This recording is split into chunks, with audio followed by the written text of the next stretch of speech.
The Mint 400 is like the Baja 1000 of the States races. One of the races we always want to race. We just really like the name, the nostalgia of the Mint 400.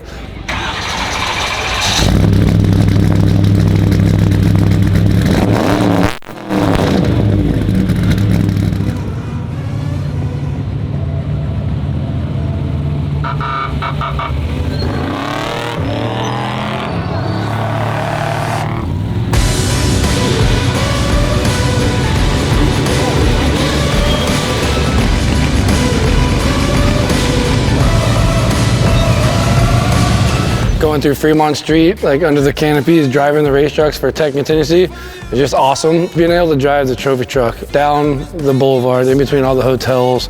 The streets are lined with people that have no idea what's going on. It's really cool and awesome to do, but also I think it's rad that it opens up the eyes to a lot more people that don't know what they're looking at. To me, it just brings more eyes to our sport, which is always good for us in the long run.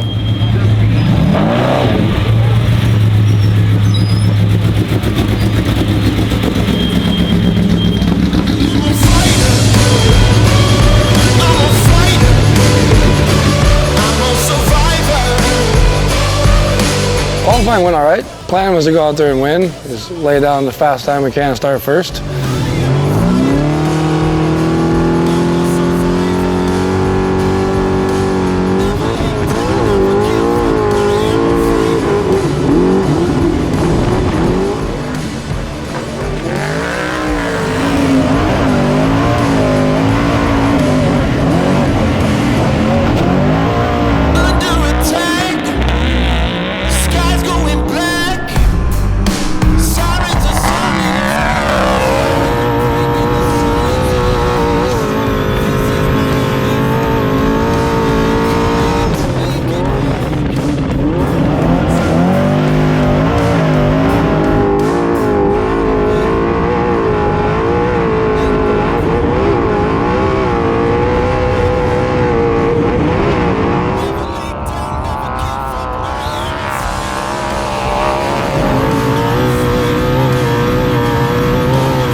Wasn't that fast qualifying, made a couple mistakes, and I think we ended up 7th. Yeah, I got a very weird penalty. It's coming around a corner and we were sliding pretty good, and it kind of like a rut caught the front wheel and flipped us up and shot us up onto a line that was actually cut a corner. And we got a penalty for unintentional course cutting. Didn't gain nothing, I didn't do very good, so I think it bumped us back to 9th. Definitely qualifying didn't go my way like I wanted it to.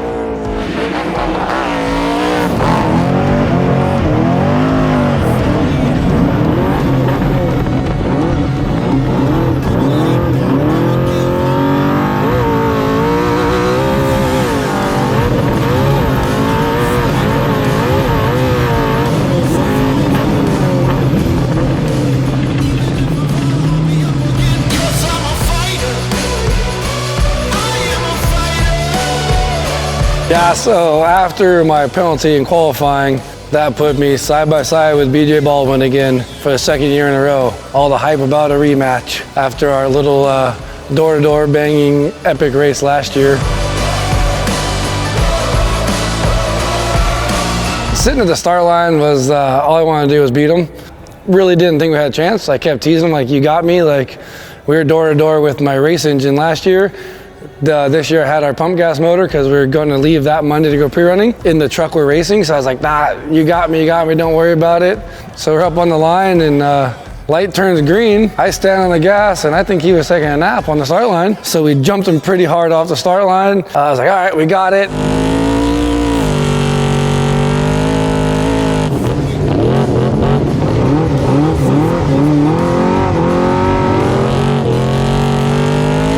Did our first U-turn, and I think he was upset with me. So I got a nice pump from the rear, shot me up over the berm.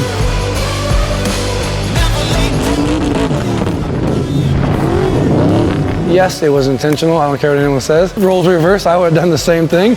It's racing. I would have much rather maybe dive underneath me and door me, and we could have banged all the way around, but now it is what it is. So now we're gonna go for round 3.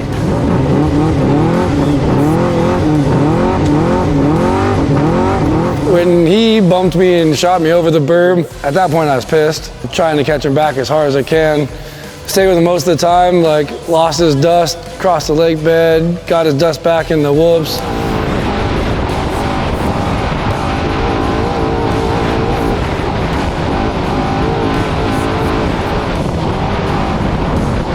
And like we just tailed with his dust a little bit when we were going down the shooting range. I could see we made the U-turn, and then just like last year, ended up getting him on the first lap.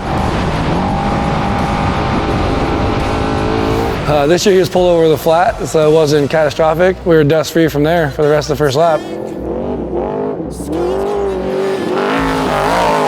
Going from the quarry to the pavement, pretty decent straightaway to get up to quite a bit of speed, and then you're coming off loose gravel, spill over onto the asphalt, and then you got a 90-degree corner. I take that approach really slow. I usually drop the left front in the dirt, and there's actually like some pavement that kind of hooks, so you might get an inner sidewall flat, but I'd rather do that than spin out and make Tiba's videos.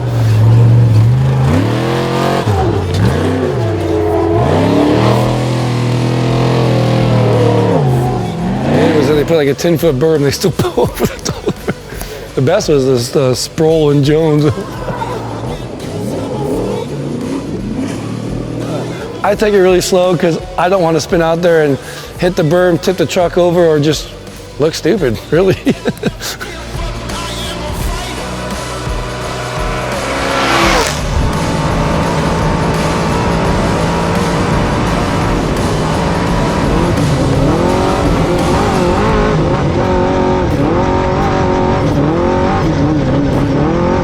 End of lap 1, we were having issues. We were having fuel delivery issues. I thought I noticed it kind of early on. I thought maybe we had a fuel pump going out. It's about mile 21 it started. So we were just kind of maintaining it. And then when it was on fuel pump 2, I'm like, it's impossible 2 fuel pumps go out. Like it's 1, maybe 2, like no way. We had made a call into the pits and asked the boys to call Mark over at Joe Gibbs Racing and asked him how bad it was gonna hurt the engine running it like this. He immediately answered, very, very bad. Do not do that, you're gonna hurt the engine. Made it over to pit A on the second lap where Cole and Sean, the boys, were at. Pulled the inspection plates off, and Gene stuck his hand down there and was feeling around and pulled out like just a handful of, looked like gummy worms. Blue gummy worms from the dye in the fuel, and I was like, what the heck is that? Dug in again, got another handful. Did that quite a few times, and like, dude, this isn't making sense. And we just unfortunately had to make the executive decision that stuff in the fuel cell is never going to clean itself out, and it's just, you're not going to be able to keep going, because if it gets up in there into the pumps and the filters and the lines, it's just going to clog everything up. So rather than hurt the engine and or get stuck out in the middle of the desert, we unfortunately had to call it quits at pit 1 on the second lap. I have never seen anything like the stuff we pulled out of the fuel cell at the time. Few people were saying, oh, it looks like silicone, looks like silicone. Like, dude, no, there's no way we have silicone in our fuel cell. No one puts silicone in a fuel cell. We were just stumped. Got a lot of guys that have been there for a long time. Henry, Gene, just Mark. I was calling everyone like, have you seen this? Like, no. And everyone just kept saying, looks like silicone. I'm like, dude, it's not silicone. Silicone doesn't go in our fuel cell. Like, so, you know, a couple people said sabotage. We're like, dude, no way, not in this industry. No one does that stuff, dude. A few days later, I get a call from someone. We'll leave everything anonymous. That serviced our fuel cell last year, and he's just asking me questions like, hey, I saw what was in your fuel cell. Like, how'd you find that? You know, routine maintenance, or, you know, like, no, it actually cost us the mint, dude. Clogged all the fuel mats and stuff. And he's like, oh man. I'm like, what, dude? Like, what's going on? I tried something inside there, just foam, inside foam, and then the manifolds go down and hold the fuel mats. There's another piece of foam that they like kind of canoe out. And he told me that he tried a high grade silicone in there to glue that piece back in. I was like, wait, what? Like, I was shocked, but damage was done. We were super bummed, but I thanked him for owning up and calling me and letting me know, answering our question rather than just sitting there just scratching their heads trying to figure it out. Getting super bummed to lose the race, but just stoked that he actually just called. And a lot of people don't man up in this industry. I'm sure in a lot of industries, and so I don't know, never seen that, I don't know, but so it's kind of rad that I applaud him for calling and admitting it, and just answering questions our end, so we didn't try something out. We were checking the other truck before we went to Mexico, so it's cool to get an answer and have a solid solution to what problem we had at the Mint.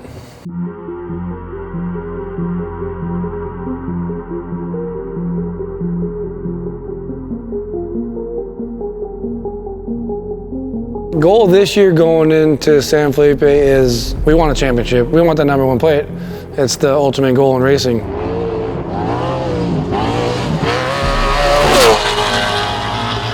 It is not easy at all to compete at the top level. There's too many fast guys. I mean, I don't even want to say names because I want to name them all. I don't want to single one out, but the top 15 to top 20 guys, they're insane. The level of talent and preparation and everything that these people have up there, it's probably the hardest it's been in a long, long time to compete at the top level going for the overall.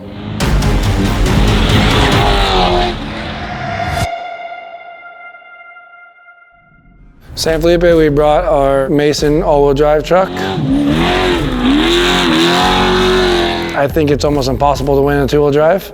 Almost impossible. I still like our two-wheel drive trucks, but just the courses down there are so sandy, technical, and just all top 15 of the fastest dudes in the world have the all-wheel drive. So we bring all-wheel drive down to be on a level playing field with them.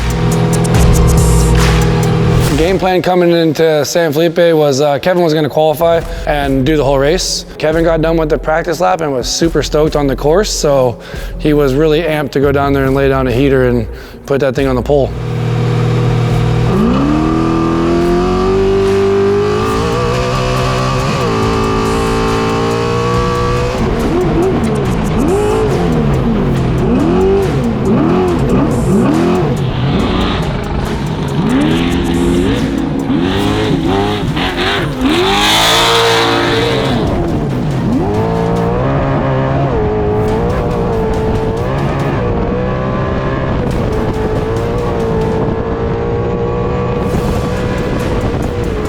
Kevin's driving style during qualifying, wide open.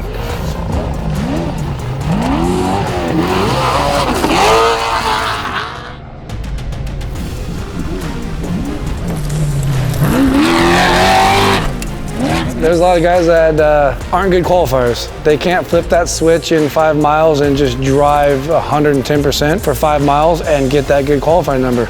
Kevin knows what it takes to qualify first and has no problem driving that way.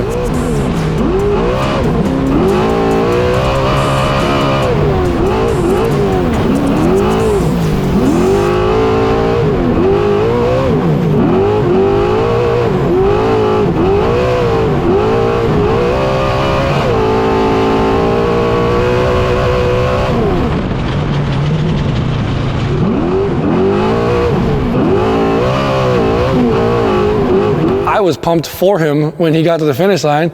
Ran up to him like, dude, that was awesome. He's like, what did it just look? I'm like, dude, it looked like you were having fun. Like the one corner I could see, he was coming in really hot. He kind of like threw it up and then got it gathered up. Cost him, I think, looked like a couple seconds, but other than that, he said the run was clean and just solid. They just hammered down on that course.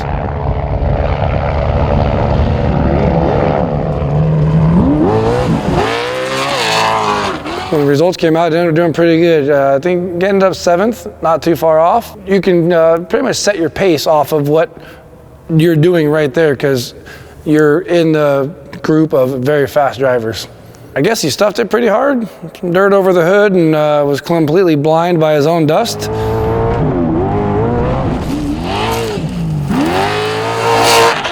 We ended up taking a look under the front of the truck and saw that there was a buckled A-arm. We had one here in the shop, but we were all down there. If anyone would have an arm, it'd be Luke. So I walked over and asked Luke if he had an arm that we could borrow. I'll bring him one down the previous morning so he has a spare for the race. The only arm they had was the passenger front. Mark is actually pretty funny. Mark was just laughing and making jokes. He's like, who needs this, the big guy? Yeah. So he's we were quite a ways away. Mark's like, I'm only gonna let you borrow this if I get to carry it to him. All right, Mark threw it up on his shoulder and walked it all the way over to him, and it was just pretty funny just watching them exchange about getting the arm. But huge thanks to Luke for letting us borrow that arm so I didn't have to work Friday night. Truck looked good, some vacuuming and some air blowing all the dirt that was in it after stuffing a few holes. But yeah, everything else was good, and we were ready to take on San Felipe at race day.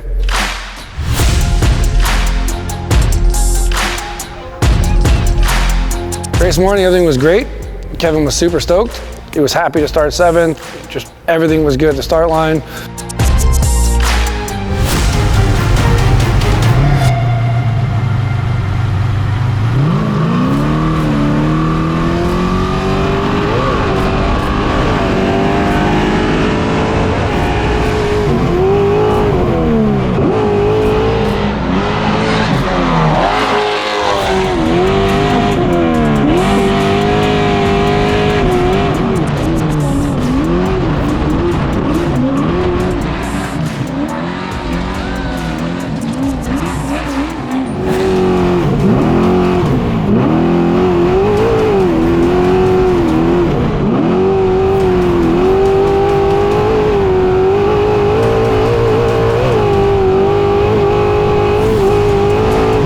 We started heading north to our first pit and heard flat, mile 4, left rear. Like, what happened?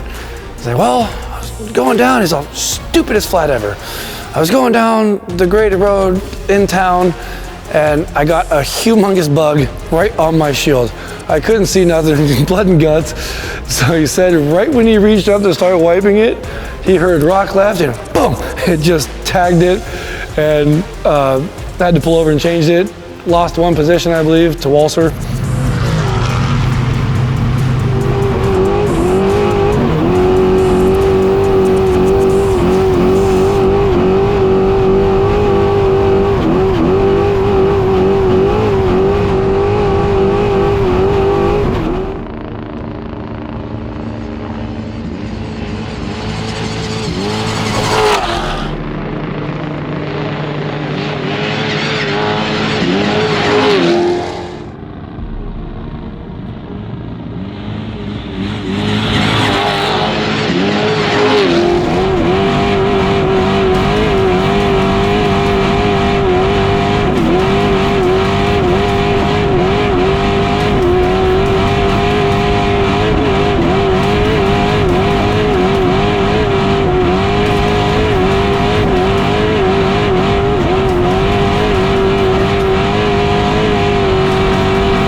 Kept cruising up, watching him go by 40.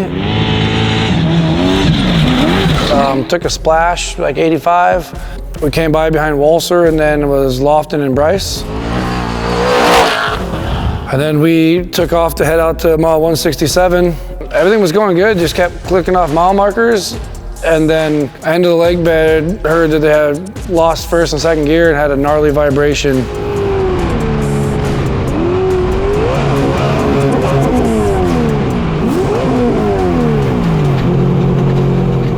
Dude, what the heck, you know, we didn't know. So, are you gonna get it to us? Yeah, they're gonna get it to us. So there was reported front diff, reported trans, so like, just get the truck to us. They yelled me over the window and noticed that trans main pressure started going down. That means debris, something's going up inside and clogging some of the ports. Kevin came, sat down beside me and he's like, what do you think? Can we put a trans in and keep going? I said, absolutely. You want a championship? You cannot win a championship with a DNF. A bunch of us started pulling the transmission showed up, put it back together. It took quite a while and Pudi was already finished. At that point the name of the game wasn't winning, the name of the game was finishing. Ended up getting the trans back in and I did a quick run around the lake bed real fast and told Kevin it's good to go. I jumped in and I got on the radio and said, sorry it's not the result we want, but go out there and have some fun, boss. And he said, 10-4, see you at the finish.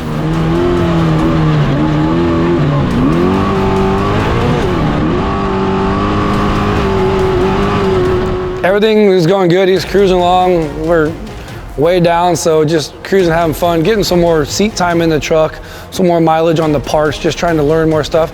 This truck is still relatively new to us. After the whole team came together and got the trans back in the truck and Kevin took off, the morale was back up. Not for a win, but just, I think just because we all worked together so awesomely, and then the morale was up to get the truck to finish line.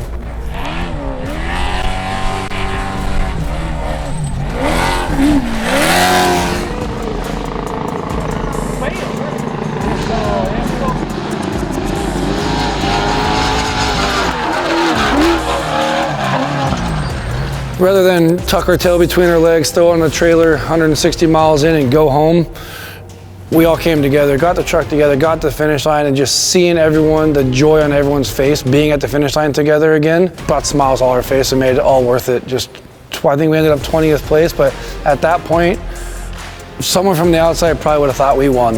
Good time sitting the finish line, BSing, listening to Kevin's stories. He gets there and he's super amped, and he's telling us the story. He's like, yeah, just going down this great road, I just, boom.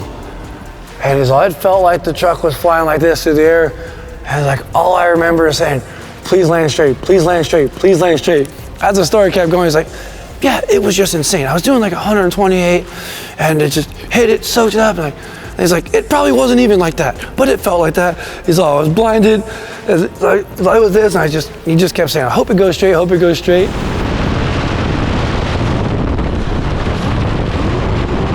Ask the helicopter if they saw it. Ask Andrew if he filmed it. And everyone's like, no, we didn't film it. He's like, oh, it was cool. And then a couple days later, of course, someone put it on the internet, and it was pretty epic.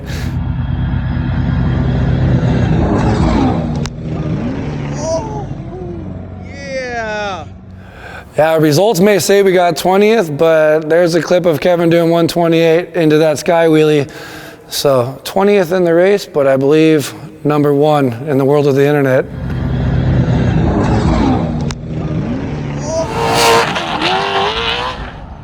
The 500, you get all the same terrain, same environments as the Baja 1000, but it's more of a sprint race. The 500 is fast. You got to get done with it quick. The 500 to me is just a lot quicker pace. I dig the 500. It's a fun race.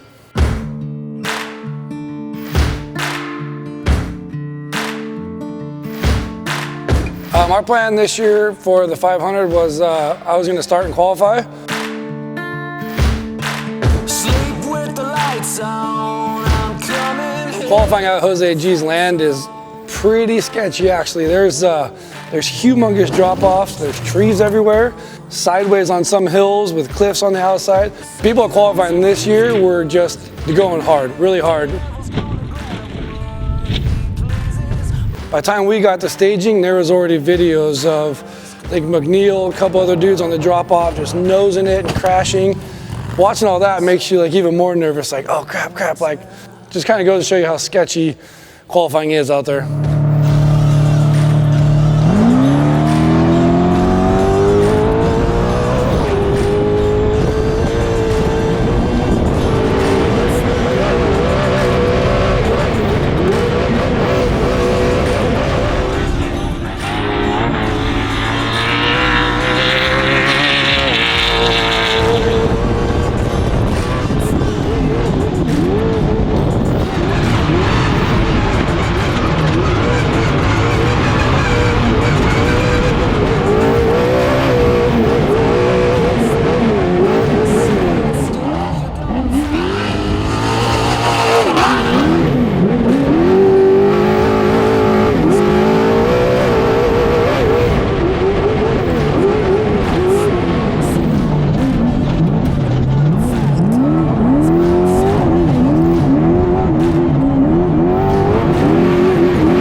that great about my qualifying run.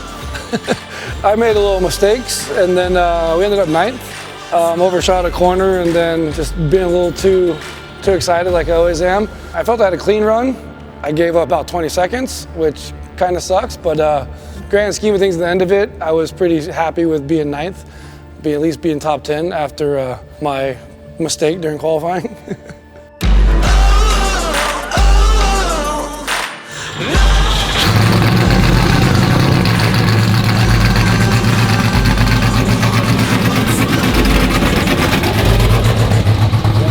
Tech in Mexico is always fun. It's one of the benefits of being down in Baja, like just the fan interaction is so crazy. They love us down there, and we love the people of Baja, so it's cool to give back. We pull up on stage, we always give some hats. Kevin really enjoys tossing hats out to the fans and all that, and just seeing the hype, and it's just cool to be able to give back to the fans. It would not be the same without the fans. We talk about people coming down here, and the pre-running, the culture, the people down here, this is like their Super Bowl. Every race is like... Kevin and myself got to autograph a couple Tuba Art bragging rights board games, and he wanted us to throw them. We thought that might have been a little sketchy, maybe a corner to the head or something. They're kind of heavy. So I picked out a little kid that was right there the whole time and handed it to him, and then Kevin saw another person over there. I think it was a kid as well. To see the look on their face, they were super stoked to get a board game and a hat.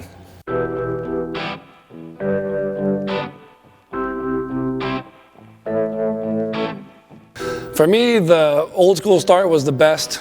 Start right in front of the convention center. Wide open, no speed zones. You get to rail the first corner. Hopefully you don't spin out.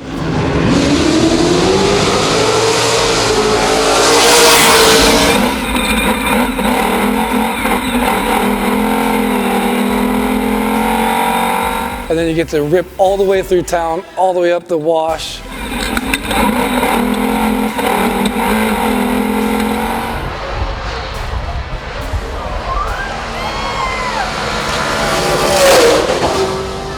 So awesome. I totally understand why they have to do it, because there's a lot of accidents and people make mistakes down there, but for me it took, I don't know, fun or the excitement away from leaving the start line, and especially for me, the finish line. The Baja 500 was pretty famous for the last right-hander. I mean, tons of people have come in there, spun out, then crossed the finish line, hit the fence.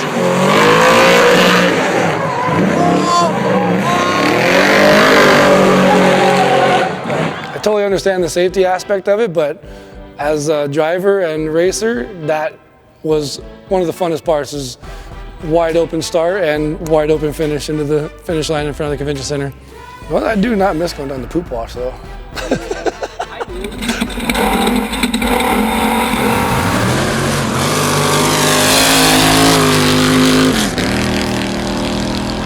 Race morning, everything was good. When I was gonna run down to San Mateus, about race mile 260, Kevin was gonna jump in, do over the mics, down Simpson, over the coast, and come back up through Europan to Rojos. Kind of split it down the middle.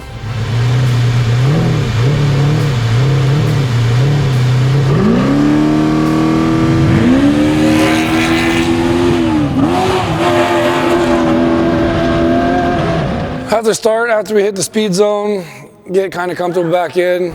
My goal was to just get to Ojos and then start racing.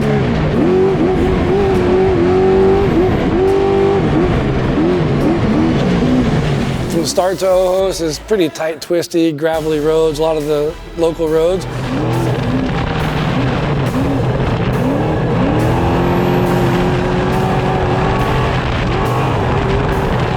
You get a little bit of dust if you still happen to catch a guy in front of you, and then a little bit of morning dew starting that early. So my goal is just to get there.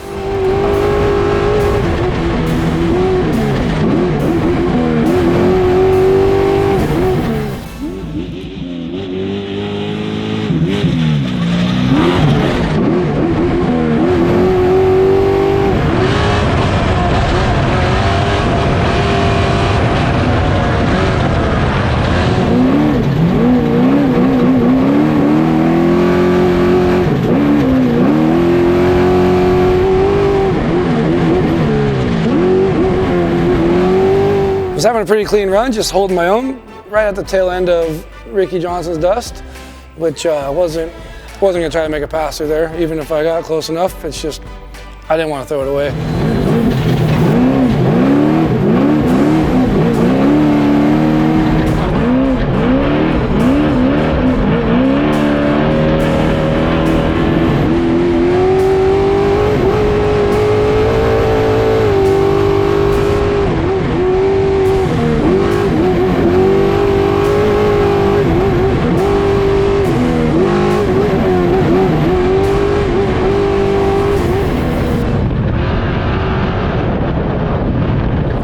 Get pretty far past Nelson's Ranch, I think about 20, 25, and the road continues left, and there's a uphill.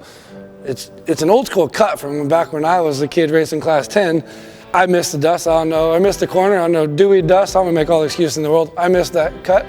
Co-driver's yelling at me, I'm going the wrong way, and I'm like, I don't think I am, it'll go. Like, no, it won't. What are you doing? You gotta go that way. So I start backing up.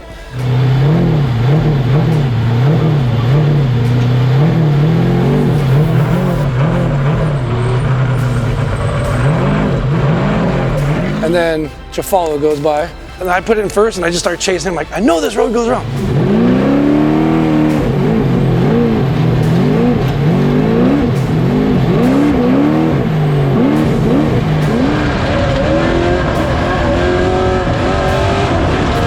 Gathered it back up, lost the position, no big deal. We're 450 miles to go.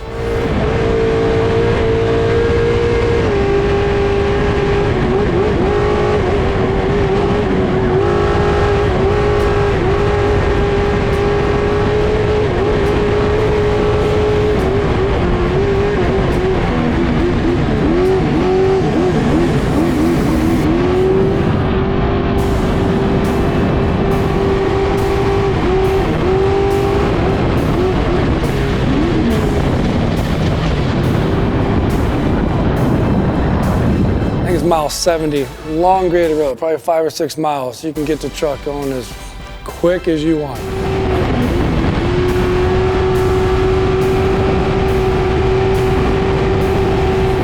And we start clipping through the gears, and we're well up into the hundreds, and I just see dust gets thicker, and then brake lights. Oh! We dodge around with Norseman was slowing down. Got around him, and then not a couple seconds after that, I just get high temperature warnings. So it's like, not again, like instantly heartbroken. Was able to get to, I think it was race mile 75, it was kilometer 85. Mark and Neil and Kevin, a couple of our crew were there. Pulled in, had to tell them what's going on because the radios don't work. Plugged in the laptop to do a diagnostics run, and there's nothing obvious. There's no fluid anywhere, nothing on the computer. As we were sitting there talking, everything cooled down and we made the choice, let's just keep going.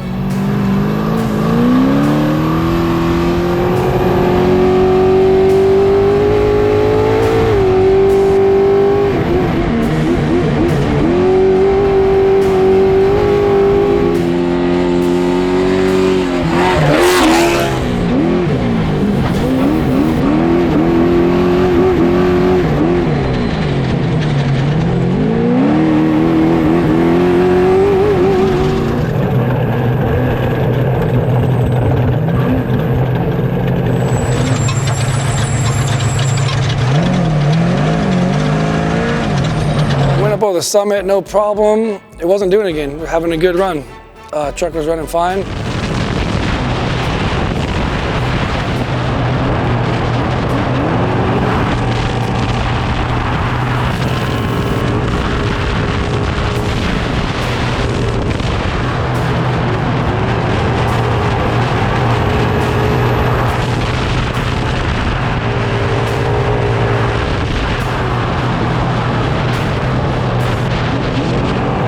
Got down after the summit, there's a big wash, and I was trying to pass a couple of guys that got back by me, 100 degrees over there. Got another high temperature warning. Had to back her down, and at that point I had to pull over, let her sit for a minute, comes back to life, and then just kept cruising it on there, and then just at that point going in, no idea where we were, standings wise or nothing. People were pulled over. So I was like, all right, you know, we're not horrible, we're not getting passed, we're not stopped, and we're just picking people off as we're getting to San Mateos.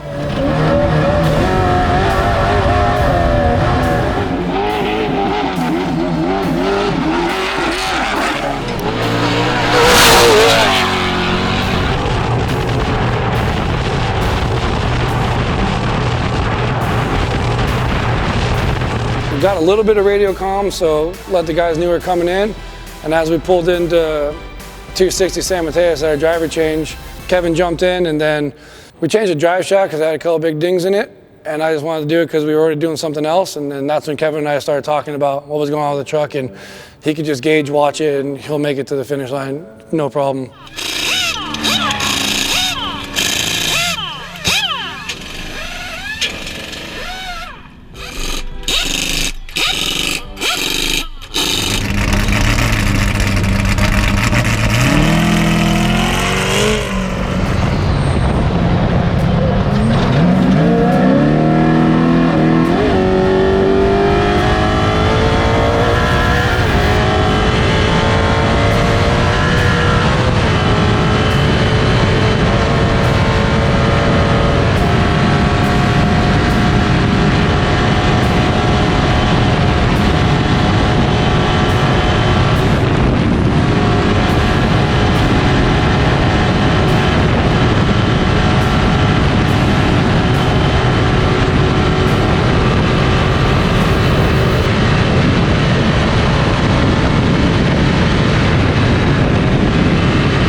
Rest of the race was good. We were back like in the lead pack of the 6100s. He would pull over and let those guys go by because he didn't want to interrupt anyone's race.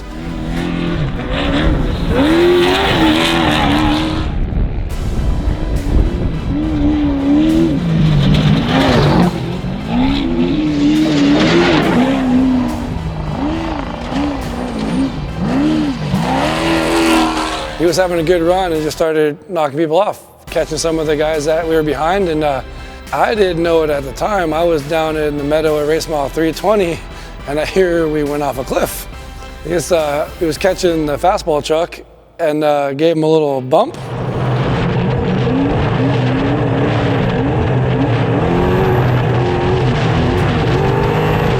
Kevin came in a little hot and missed the corner, overshot it, and drove down it.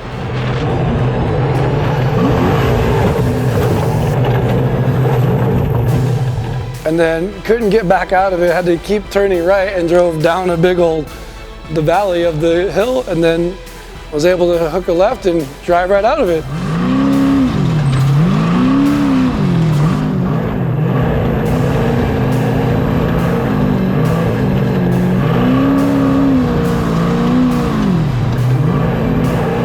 Didn't hurt the truck, didn't hurt nothing, just made for good Instagram content.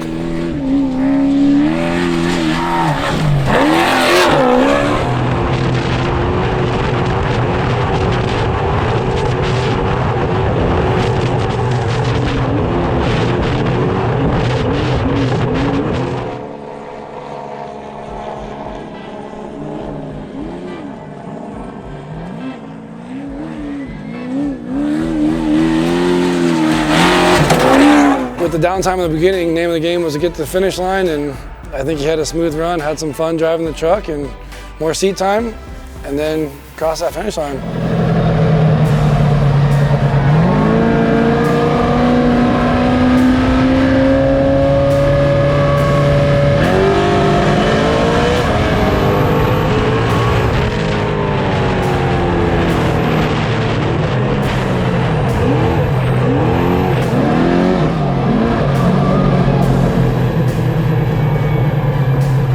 All smiles at the finish line, and it's better than DNFing. DNFing is the worst. Having issues is what it is, but DNFing is the absolute worst. So just crossing that line is just exciting. First time you get to hear Kevin just telling all the stories of what happened to him in the truck, smiling, having a good time telling me, the rest of the crew, just of all the stuff he went through. He was talking about the cliff drive and all this stuff, and just really it's just all smiles and a good time, sitting at the finish line and listening to stories and just reflecting on the day.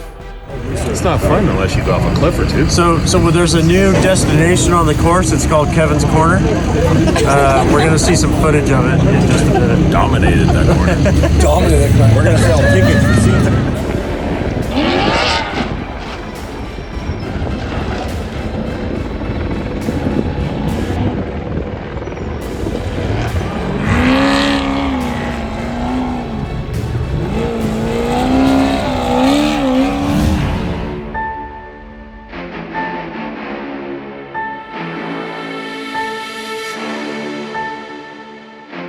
Game plan going to 400 was the same game plan as always, win.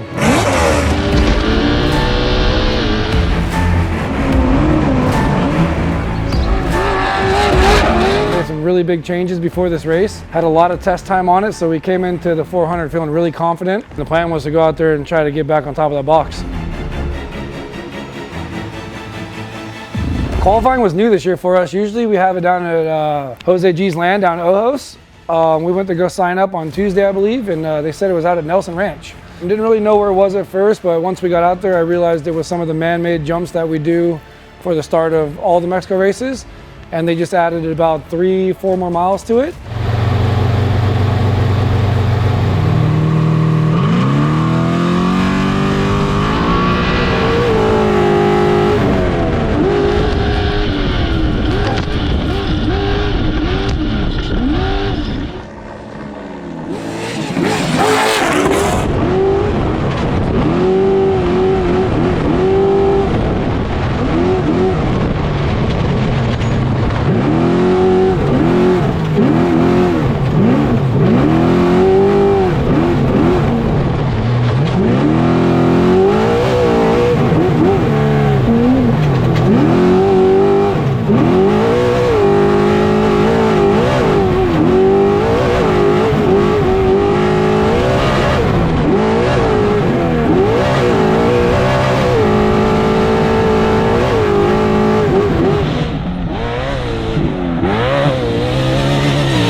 Qualifying didn't go too well.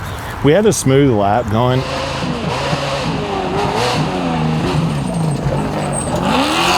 Kevin and Steve were doing really well, and then about 3 jumps or turns from the finish line, flew it pretty good, and as the truck hit the ground, heard a loud bang.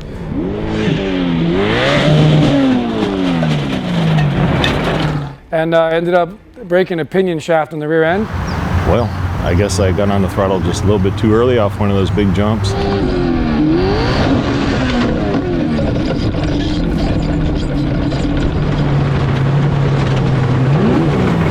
Shit happens.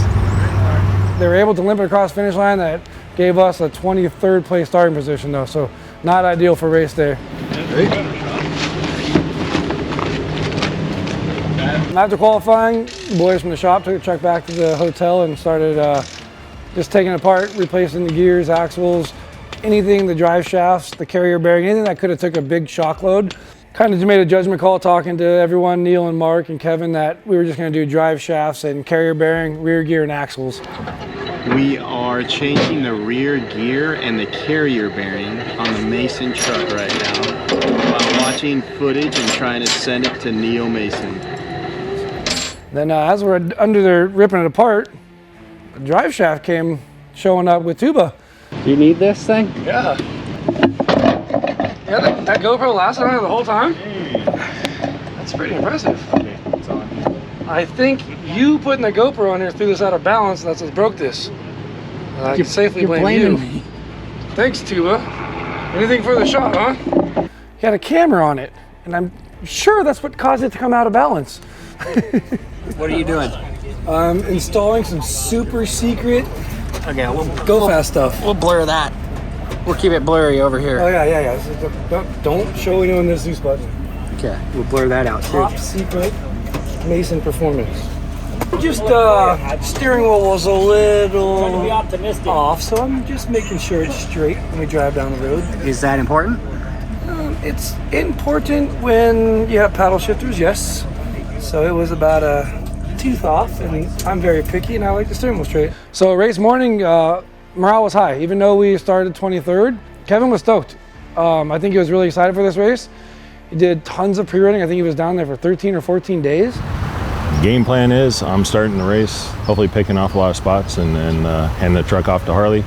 We kind of switched gears from going to we're going to win this thing no matter what to let's survive. Let's get through the day clean. And if we get through problem-free, we were calling that a win for us.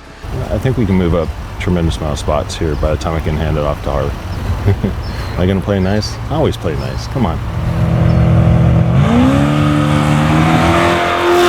We were still pretty stoked the morning of because we had high confidence that the truck was going to make it with zero problems.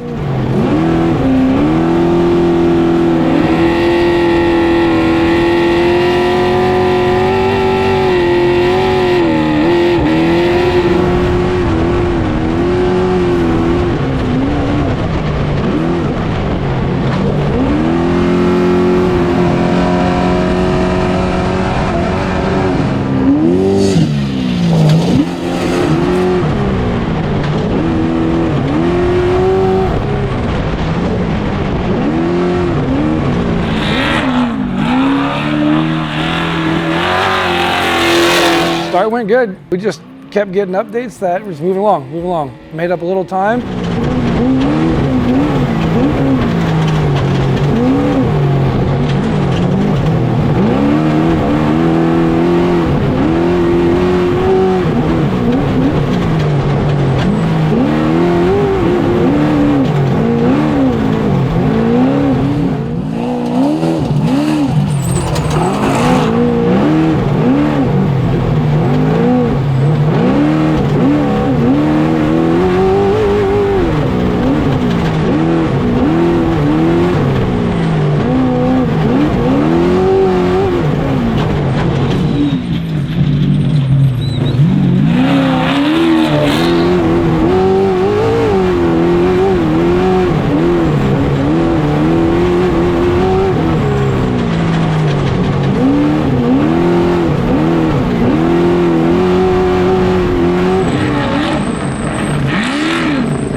Updates after updates, it was good.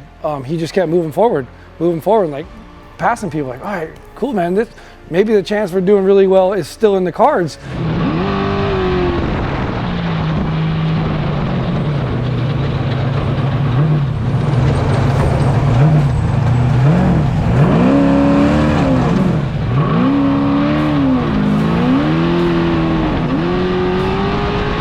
So as the pit guys, morale got even higher. A couple times would flash on live screen that he was up in like 8th to 6th on timing. Like, oh, all right, pass one or two more guys, we'll keep moving on up.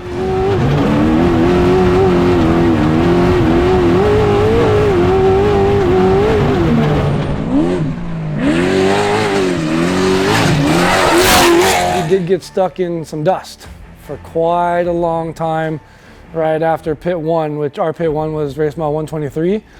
So he was pretty bummed on that. It took him a long time to get back by that guy, which cost us quite a few minutes.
down on the crossover into the meadow about 240, Steve had noticed a tire going low. Realized there was a stick puncture from some of the new stuff they twist us around through, so pulled in the pit, got that changed.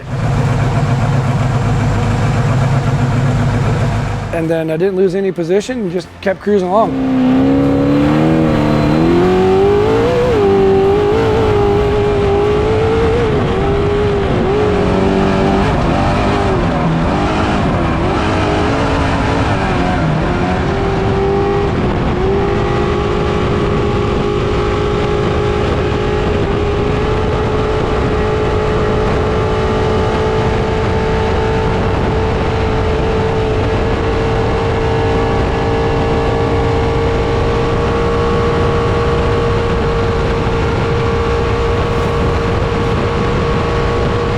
I still get nervous at the start of the race, or if I'm getting in halfway. Kevin was moving through the field so well. I think we were 6th or 7th on corrected time when he got me the truck.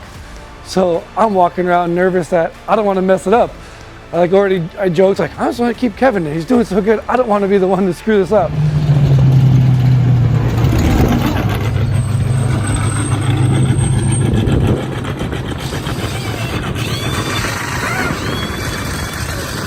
Gathered it together, jumped in the truck. We had, I think, a 30 second pit stop, fuel, tires, and driver change.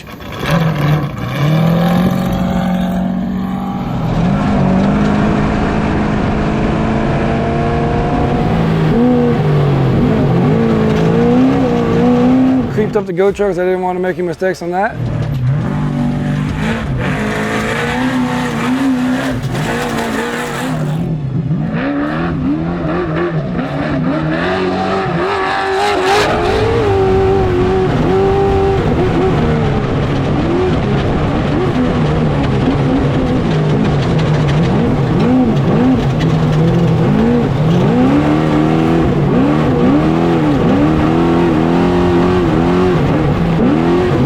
Had a solid run. I felt really good in the truck, cruising through my section as hard as I could, trying to make up time.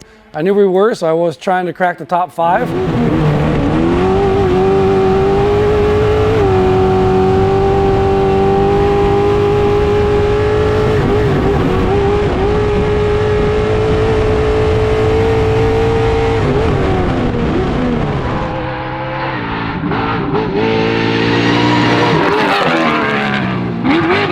I actually, in the true track of the silk, clipped the right front rock, didn't see it.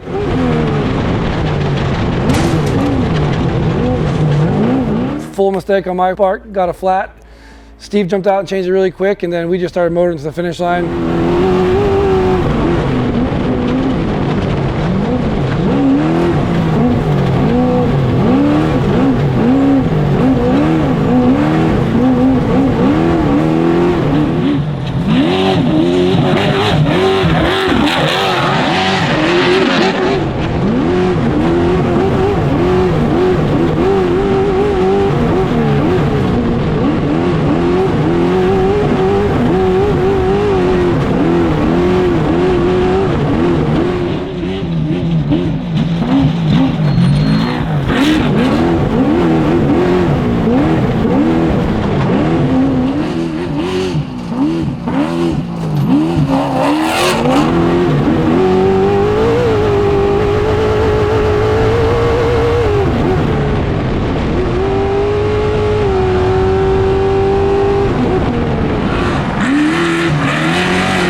Tailed behind a couple guys right towards the end and hit that finish line. It was amazing. It wasn't the win we wanted, but for what we were trying to accomplish, it felt so great to finally have a clean run and make it from point A to point B without one warning alarm, no pressure alarms, no temp alarms. I was so excited I even jumped on the roof and sprayed a beer like I won, because I said if we crossed without any problems, it was a win to us. So, well, great work. Congrats again for making it to the finish line. Glad you guys are getting everything clicking and clacking, and we're looking forward to a great 1,000. We'll see you in November. Thank you. And thank you, everybody in Baja. You're amazing. Thank you for letting us race down here. We love it. We love you all. Thank you and all the fans. All in all, it was a great day for the Concrete Motorsports team. Moving forward into the 1,000, knowing that we got our issues figured out that we've been dealing with. So now I would like to start highs and no lows on our video series. That's fine. Give me some wind. Thank you. It's getting warm out here. Nice little fangirl. The goal coming in the 1,000 is win. It's the biggest race we do. It's the granddaddy of them all. And we weren't in points this year, so it was all or nothing. We were coming in to try to take that trophy. Somebody called the dogs who walk. Somebody called the dogs who walk. I don't wanna die no more. What the hell are we fighting for? This 1,000, we actually debuted our brand new Mason truck that we got a couple weeks before. After a year having the other one, after a week of having the other one, Kevin placed the order for a second one.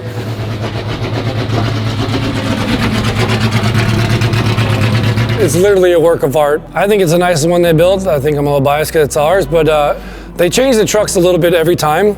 They're always trying to improve and make their trucks the next step to be even better than they are before. Our truck came out really nice. Their finish work is amazing. No one really gets to see them until they're messed up. A couple people get to walk by them, the team does, but not everyone gets to see like the welds and just the way they lay in the wiring and the plumbing and just awesomeness and how beautiful these trucks are before we go take them to dirt for 1 mile and just destroy them. Buckling Kevin in, getting ready to do the sight lap for qualifying for the Baja 1000. Is this one gonna survive right down here? Ooh, GoPro survival.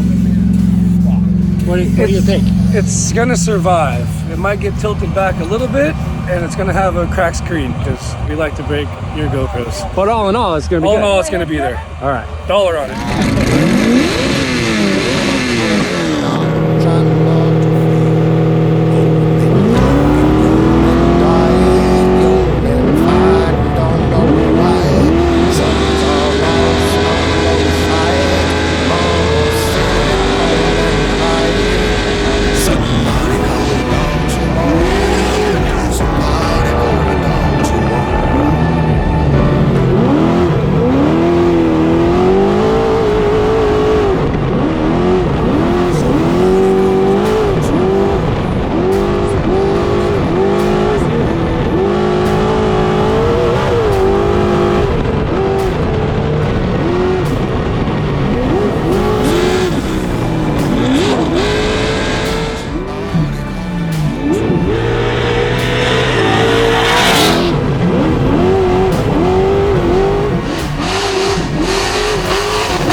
Qualifying was decent. It was the same as the 400 out in Nelson Ranch. They did it backwards. Very twisty. I think there was 36 or 37 like marked turns on the course.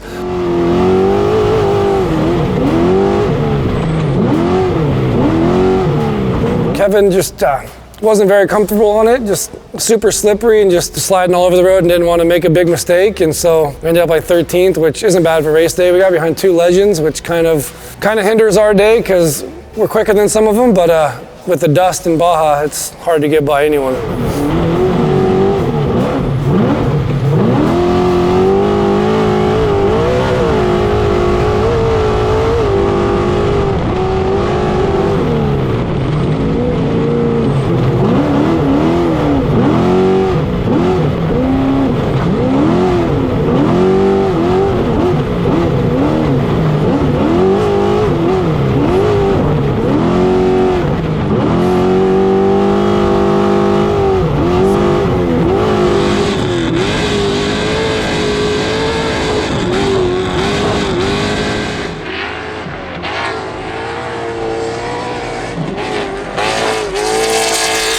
The 1000 takes a lot of work. We spend a couple weeks down there just to pre-run and all that. We based everything out of the Lucerne and Ensenada. Right there on the beach, all the crew gets to hang out. It's kind of a cool little dirt lot. It's kind of rad. There's a big open spot. They let us land the helicopter there and everything. Makes some of the transportation, everything a little easier down in Baja, especially when there's flipped over semis and roadblocks and all that. He can fly back up and be nice and refreshed for race morning and all that. Instead of sitting in a Raptor for 8 hours driving on the highway, he can just fly back up and rest up and be ready to kick some butt on race day.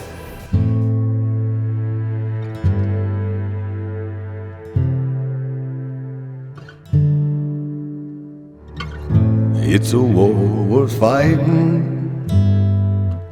It's a war we wage.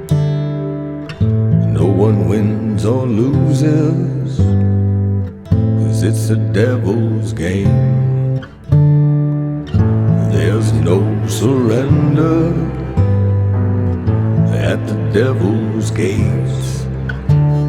Race morning, everyone was good. We were ready, we were prepared. Notes were good, truck was good, team was ready, and we were ready to try to lay the hammer down and go win this thing. Race day strategy for us, this Baja 1000 was Kevin was gonna start and go to about 460 in the middle of the speed zone. We were gonna do a driver change and I was gonna take it to the finish. We felt that was the best option because Kevin had just done the 400 and like I said, first 180, first 190 was the same course, so he was very familiar with it. Was able to pre-run a lot better and use his notes from that race and be faster, and then second half was my section. That's why we came up with him qualifying start and me doing the finish.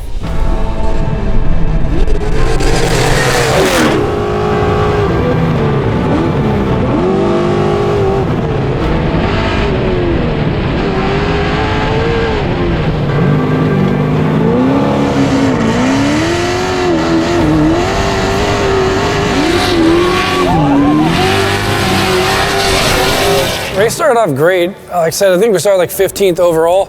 Everything was going great. He had a very smooth run. Running right there, holding the pace, knocked a few people off.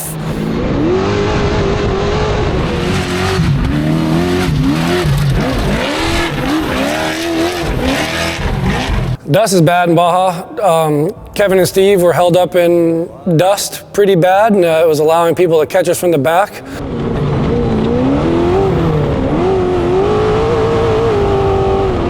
Miles in, it's very frustrating being stuck in the dust, but also you got to be patient in the dust and not making mistakes. And then seeing on the tracker map that you're stuck behind someone, you see like the icon, you see our icon, and then you see a big gap. And we're just losing time. And you know if you get around that guy, you have a clean gap to go and make up some time before you get to the next gap. And start hauling ass on a 5-minute window and make up a lot of time with the guy in front of you. It's very frustrating sitting there watching, not only as a driver, but second driver and the crew watching to see if he would get past that one icon safely and not hurt the truck, how much time we can make up.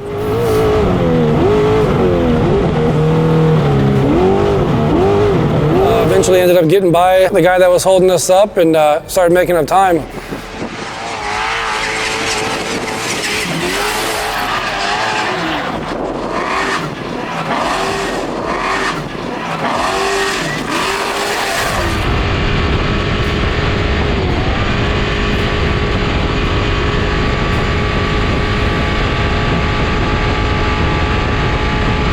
We're still running pretty good. Had a bit of a mishap at pit 1. We were worried about track position. As we talked about the dust, we finally got ahead of the guy that was holding us up. Pulled into pit 1 for us, which was 177 miles.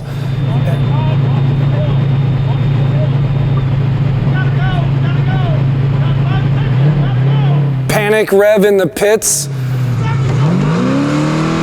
Sent us out in front of the guy that we just passed because we had clean air and accidentally ended up short fueling us. I had backup plans at like race mile 215, 265, and they were chase trucks with more fuel, but through Camelou and everything is a single lane highway, and no chase trucks made it through Camelou in enough time to beat the race truck to the next pit. So it was a scramble.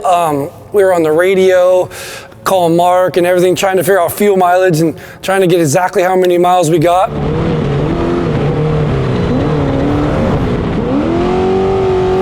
Luckily, we had Papas and Beer and the Ampudias were helping us out this race pit. We had fuel with them at race mile 312, but the amount of gas we took at pit 1 was only going to get us to about 294. So it was very scary, and thankfully Mango gave us 20 gallons real quick at about 260, which allowed us to get to our next pit at 312 with the Ampudias.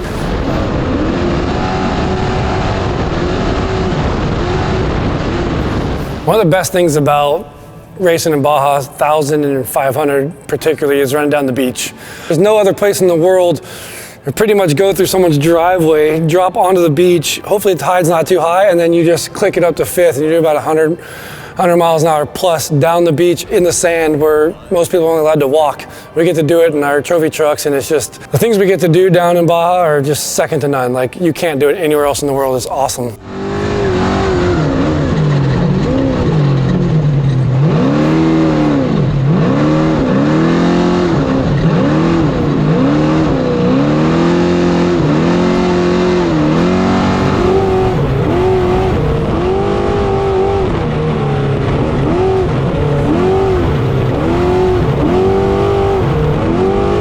Cannot beat the views in Baja.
Got up, I think, sometimes 6th or 7th uncorrected time and top 10 physically.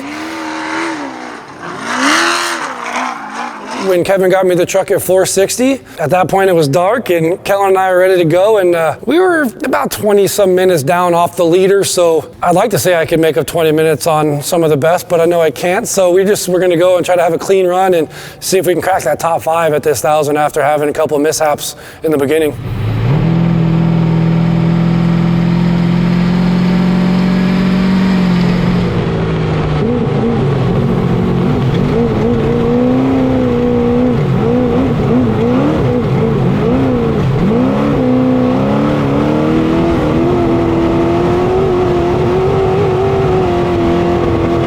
Jumped into Matomi, and plan was to run hard, but not get any flats or make any mistakes, and just see how far we can move up.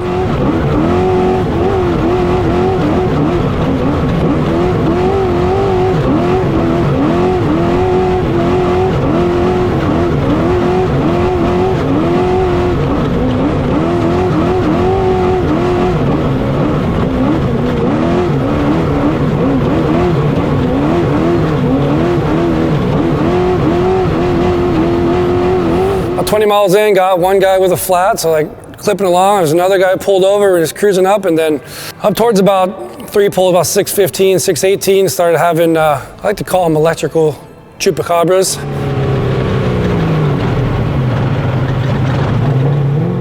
Lights were flickering, and all kinds of stuff was going on. Voltages were going, so we were switching batteries, switching alternators and everything. It would jump up to 10 volts down to 5 or 7, and the motor would start cutting out.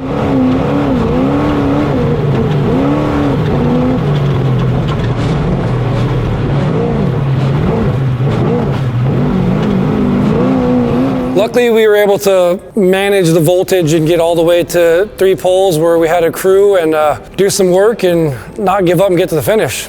615 and been having alternator issues here about 500 miles in. Keep on throwing alternators on it, try to get her home. Fight on.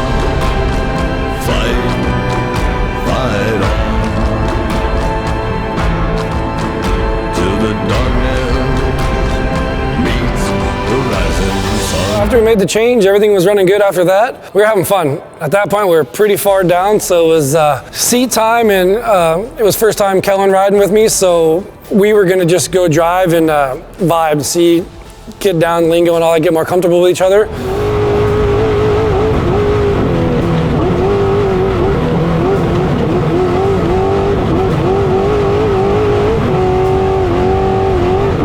It was freezing. I think it was like 31 degrees. Couldn't feel my fingertips or nothing. The old two-wheel drive trucks, the engine's in front, so that Gibbs engine makes a nice heater.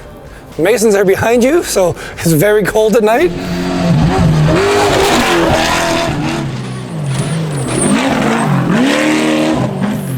Without the electrical problems, we had a clean run.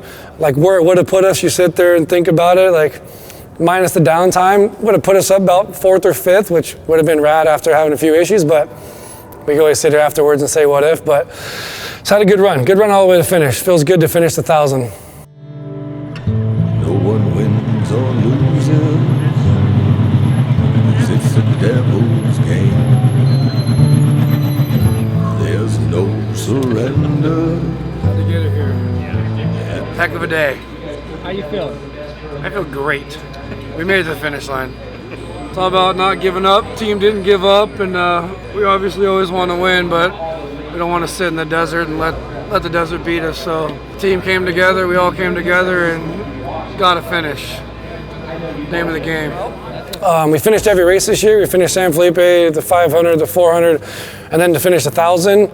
Cracked us in the top 10 in points, which, you know, you want to be the champion, but just finishing every race is like the milestone for score, and felt really good as a team, and I know Kevin was super stoked, and I'm stoked myself. All the guys in the shop with the trucks making it every race. It just feels really good to finish every mile of every race. The main focus for the weekend at Rage is to give back to all Kevin's employees, bring them out there, show them a good time, show them the other side of Kevin that he's passionate about, that they hear about all year long when he goes home from races and talks about. He actually gets the chance to show them what it's all about. My world stuck in the ground to plant my seeds right in the evil ground I found. Main goal for Rage at the River, just have fun. We want to win, but that's really not the goal. It's just to get together, have fun, give some rides, spend some time with the employees. It's more like a relax at the river. It's lots of fun.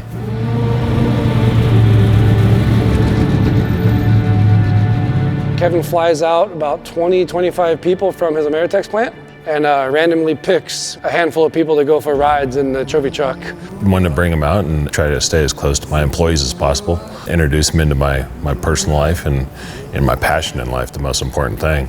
So to be able to bring them out and show them and then be able to take them for a ride too is just really awesome.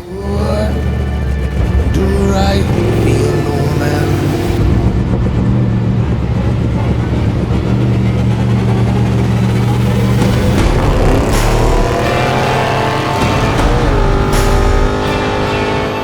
For them to come out and see all the trucks and see what Kevin's really passionate about and then jump in is pretty rewarding for Kevin to get to do that for his employees.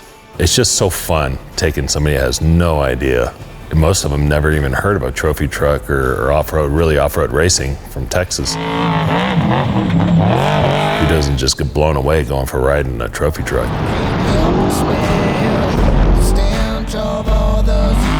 The road crossings are a ton of fun. And then, of course, always the big drop-off is fun, scaring the shit out of them for that.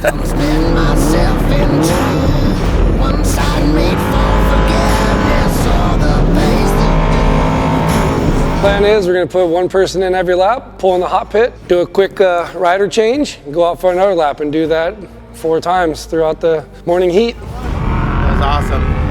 So awesome, yeah.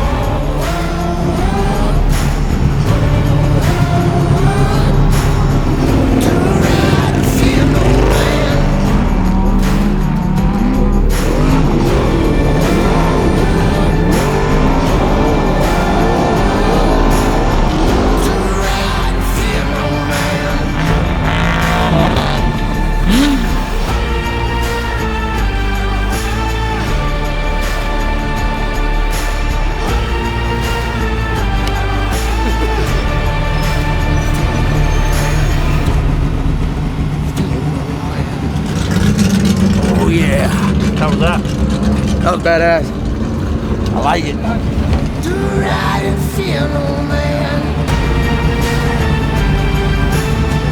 What goes through my mind when somebody gets in, when they get in head first, I'm like, uh-oh, this is gonna be a problem. You know you're gonna give a guy one heck of a ride when you see him climbing into the trophy truck head first. One knee up like this, the other leg stuck out the door like this, trying to wedge him in. It was pretty interesting. I'm sitting there like pulling his foot, trying to move him. Again, he's wedged all in, and yeah, it was like, If he was an inch taller, he would have been stuck, head in the cab, 1 foot out the door. Yeah, but that's what it's all about, you know, let them get in, have fun. Just seeing his approach getting in the truck and just showing how little to no knowledge they have of what's gonna happen to them in the next 15, 20 minutes, that's what brings a smile to our face. That's what makes it all worth it.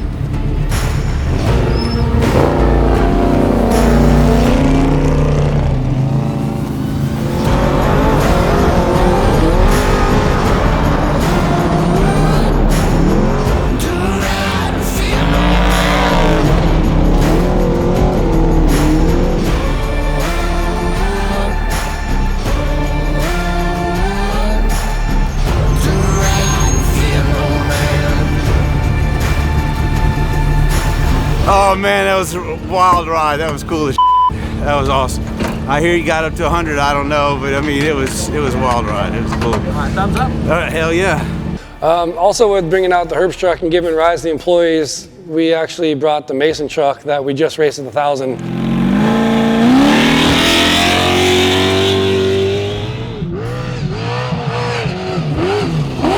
Want to get a lot of seat time into Mason, do testing, no better race than that to do some shock tuning. A little more testing. The truck was still good after the 1,000, so we dusted it off and wanted to see how many more miles we can get under race conditions, because you only do so much testing, but when you're racing, you're gonna go for it, and just gives us more idea of how long we can run parts and stuff for the upcoming season.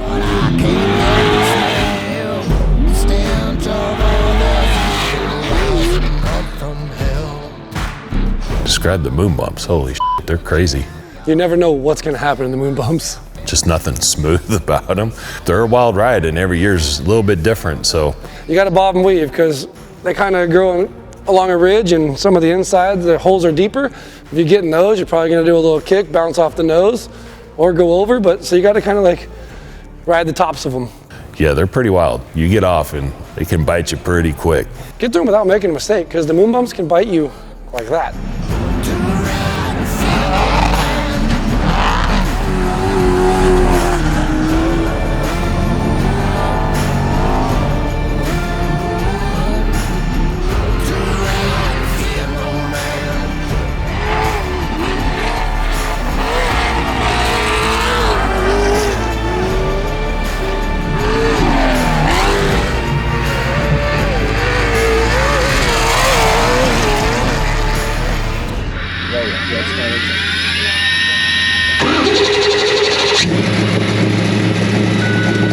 This year, we decided, I give them a ride on day one, and so Harley was going to race the second day, so you give them a ride on the second day, and they didn't know what the hell was coming. Game plan for me on Sunday, giving rides to the people, was I was going to try to scare them.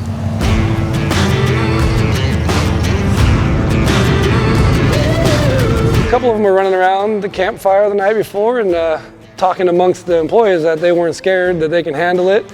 Saul, that went on Saturday with Kevin, kind of pulled me aside and was telling me, hey, these boys are getting a little tough talky, so give them a ride.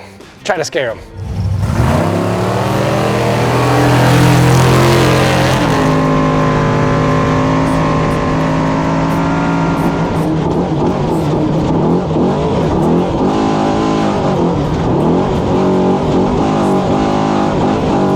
Yeah, one of my favorite things about giving the ride is, I don't know why, I just like telling them as we're coming to the road crossing, as we're coming to the moon bumps or the big drop off, yeah, I'll give them kind of a warning. Harley didn't give him any warning.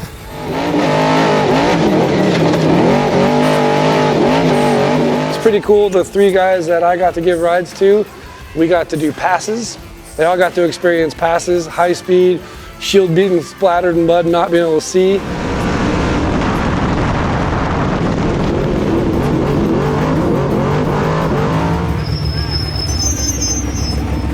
And you can tell when they got out, they had a hell of a ride. Just happened. Man, Harley is a hell of a driver. And he knows that truck.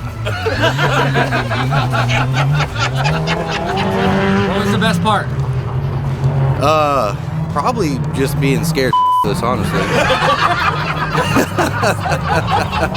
It was the best. I mean, how many people can say that too, that just got out of the truck with Harley? Like a runaway train, I can't be contained. I'm totally untamed. I'm totally untamed. It's time to get loose. Break the chains. It's time to get loose. Oh man, that just had a blast today. That truck's awesome. I see why they do this all the time. This is great. On the wrong side, cut loose with the burning desire. This won't take long. I'm flying in fast and I'm coming on strong. I'm about to ignite. I can't fight the whole spin. I ain't playing no game. I put the fuel to the flame. I'm totally untamed. I'm totally untamed. The big drop. Everyone knows the drop at Rage. I decided, since I was asked to kind of scare them, I wasn't going to tell them about the drop. Kind of pop the nose off, get a little zero gravity for a second, and hear them scream. One guy actually yelled for his mama. I had line stage for this camera guy, and I can't even think. I think there was one point where Yachty mentioned there was a big drop. It was natural, it just came out. I yelled out mama. Oh shit, that's the best. The only thing that came into my mind was mama. He's screaming for mama. It was hilarious hearing him tell the story. There ain't no brakes on that truck. I told him, hey, this is going to be on YouTube. He's like, what? I'm like, yeah, the whole world's going to see it. And he's like, no. So was there audio? I'm like, oh yeah, the whole world's going to hear you crying for your mommy, dude. And then all the guys started teasing. I'm like, wait till the Conroe party. You're going to be on the big screen yelling for your mommy. It was just unbelievable. It was so fun. I just love it. I got in the truck pretty tired because it was bright and early, but when I got out of it, I even said to the guy, I'm like, that's the best cup of coffee you can get. On cloud nine after doing 4 laps in the Herbst truck at Rage. I haven't done Rage in a few years, so it felt really good to jump back in it and go as hard as I could for 4 laps in the old Herbst baby. After doing the 2-wheel drive, kind of heard like, all-wheel drive can't do that. Like, watch this.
Rage is 1000% my favorite style of racing.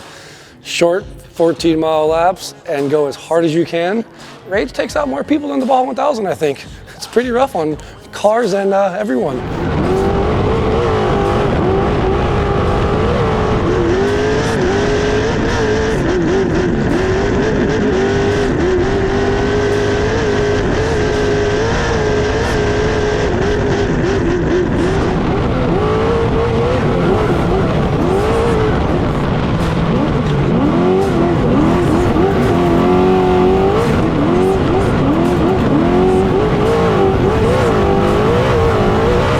I was very, very surprised how well the Mason did through the moon bumps.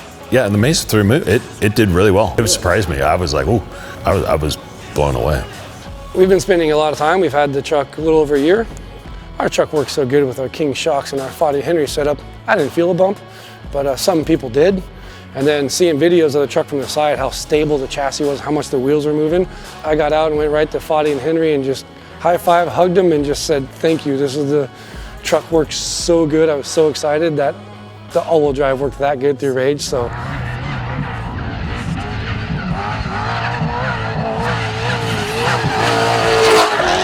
we're only going to get better. Every race you learn more and more. So I was very happy with the progress we've made and how good it worked to the moon bumps.